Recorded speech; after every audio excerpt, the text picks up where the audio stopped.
Look at it. Don't you just wish your IKEA shark was a playable character? Well, now you can! For the low cost of 1,000 holocoins, you have a 1 in 5 chance of getting this lovable shark VTuber. Don't have enough holocoins?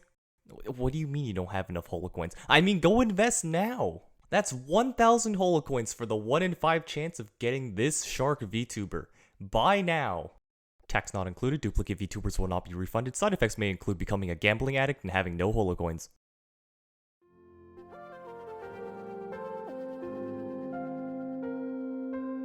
Gura is the second myth VTuber we'll be going over today. She is one of the first melee characters you can play alongside Kiara, Callie, and Ina. As a starting character, Blowhaj over here is very straightforward to play, but has a lot of diversity in how you can play her. But without further ado, let's swim into Gura's kit. Gura's base stats are as follows: an HP stat of 65, 1.1 attack, 1.4 move speed, and 5% crit rate. Gura's stats are pretty much in the middle compared to other VTubers and doesn't really have any standouts. However, her strong suits come with their skills, which we'll talk about later. Gura's primary weapon is Trident Thrust, a melee weapon that stabs enemies in a straight line from where you're aiming. As for its upgrades, at level 2, the Trident gains 20% damage. At level 3, it gains another stab, which looks like a V shape. At level 4, reduces time between attacks by 15%. At level 5, the damage is increased by 40%. Level 6, increasing attack area by 25%. And finally, at level 7, gains a third stab. Gura's weapon is something that I highly recommend to upgrade as much as you can, especially in the early game. By getting more upgrades with the extra stabs, it's essentially just getting more attack size so you can hit more enemies, along with the other generic upgrades. Gura's special ability is Shark Call. This special does two different things. Upon activation, a shark will appear dealing 500% damage. Blowhaj also turns into Roadhaj, giving her a buff for 15 seconds, increasing attack by 50% and speed by 25%. This special is on a 45-second cooldown, which is, fun fact, one of the lowest cooldowns out of every VTuber. This skill is a very strong steroid, and in the early game against weaker enemies is a fantastic wave clear. With its low cooldown, you're going to want to use this as much as possible, especially when a boss shows up so you can just shred it. Also, idle costume. Get it.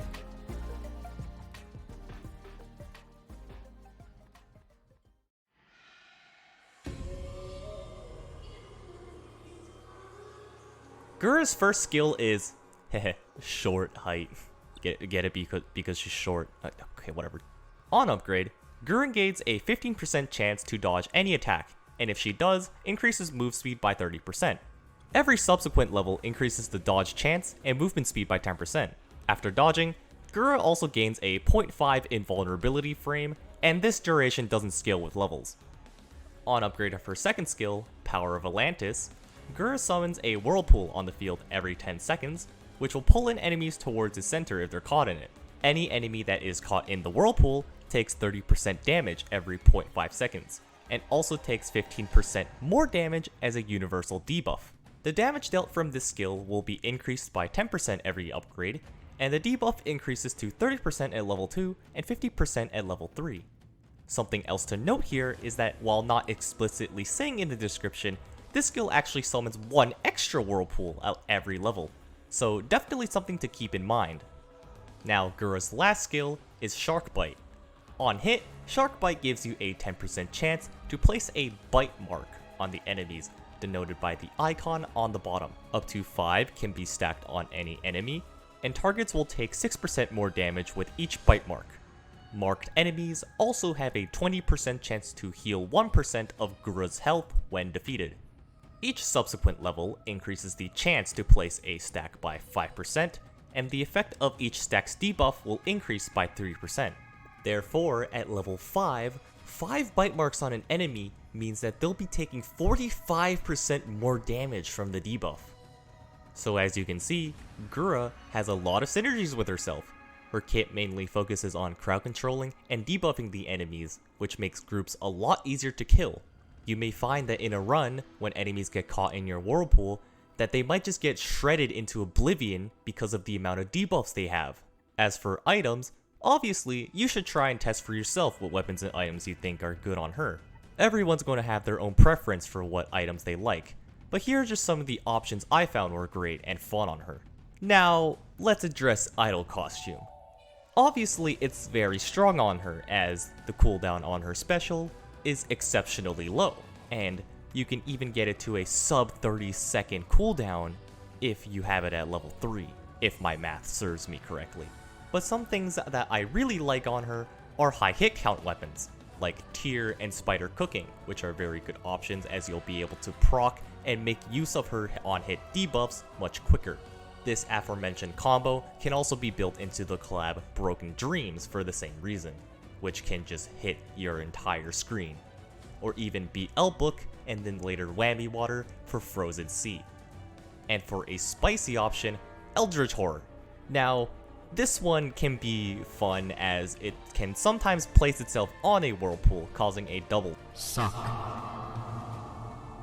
Nightly Milk is also a crazy utility item, as not only does it increase the size of your weapons, but also your whirlpools, increasing their effectiveness at pulling enemies in. And if it wasn't clear already, big tip for Gura, please play around her whirlpools. They are arguably the best part about her kit. In many cases, when enemies start to move and wall you in, this skill is insane at displacing and stopping enemy movement, so you can make space and get the hell out of danger. It has saved me so many times. But what do you guys think of Gura? Do you think she's good, bad, needs buffs or nerfs? Comment down below what you think of Blowhaj. As always, linked down in the description is the wiki if you would like to find out more on Holocure, as well as my other socials, which I use sometimes. Remember to like the video, subscribe to the channel, turn on those post notifications if you want more guides like these, gameplays and discussions, and to just not miss out on new uploads. I'm Rico, and I'll see you in the next one.